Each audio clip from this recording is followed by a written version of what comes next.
Good morning everyone, ঘরকোনা সায়ন্তিনী ব্লগে তোমাদের স্বাগত। আশা করি তোমরা সকলেই ভালো আছো, সুস্থ আছো। আমিও ভালো আছি। আপাতত মোটামুটি সুস্থই বলতে হবে, কারণ নিজের কাজ নিজেকেই করতে হয়। অসুস্থ বললে যেন আরও অসুস্থ লাগে, তাই নিজেকে না পারলেও সুস্থই মনে করতে হবে। আর সকাল এখন বাজে হচ্ছে 10টা 15। রান্না হলো, মাম্মাম খেলো, আমি খেলাম। খেয়ে এই যে কাজকর্ম করতে বেরিয়েছে। আর মাম্মাম দেখো ওখানে বোতলের স্ট্রটা নিয়ে ও বাটিতে করে জল খাচ্ছে। তো যাই হোক, কাজকর্ম শুরু করেছি। এই যে ঘরটাকে কমপ্লিট করেছি গুছিয়ে ঝাড় দিয়ে। এবার রান্নাঘরটা আর বারান্দাটা পরিষ্কার করব। বৃষ্টি বৃষ্টি প্রতিদিনই সকাল থেকে মেঘলা করছে, ভাবছি বোধহয় বৃষ্টি হবে, কিন্তু একটুও বৃষ্টি নেই, উল্টে আরও গরম লাগছে। তো চলো তাহলে আজকে ব্লগটা দেখতে থাকো, সঙ্গে থেকে।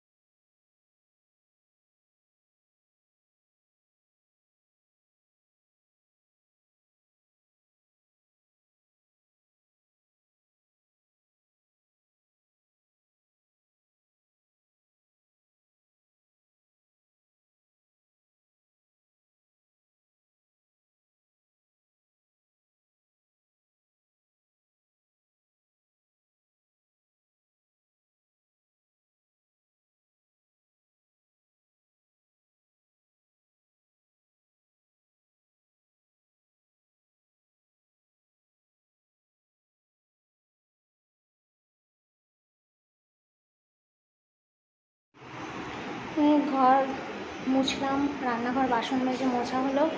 এবার বারান্দাটা মুছবো, মুছে স্নান করে আসবো। আজকে তাড়াতাড়ি হবে, 10টা 54 বাজে।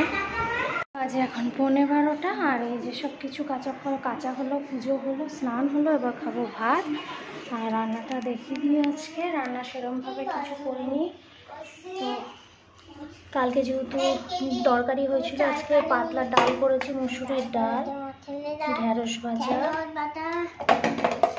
মামার আলু সিদ্ধ, এখানে বড়া ভাজা, কালকের বড়াটা, আর এই মাছ ভাজা। এই দিয়ে খাওয়া হবে।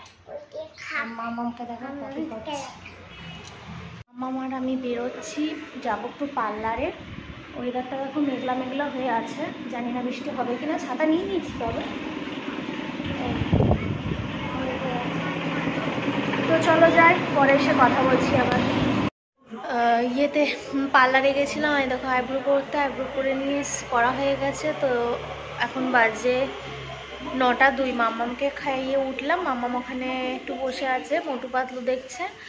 আর আমি এবার বিছানাপত্র প্রতিদিনের মতো গুছিয়ে খাবার দাবার জন্য ব্যবস্থা করব। তো দিনে যা আছে ওতেই হয়ে যাবে, শুধু আমার একটা আমলেট করব, দিয়ে খাবো। ডাল আছে, ওই দিয়ে হয়ে যাবে। ঢেঁড়স ভাজা আছে, তোমাদের দাদা ভাইয়ের মাছ ভাজা আছে, ওই দিয়ে হবে।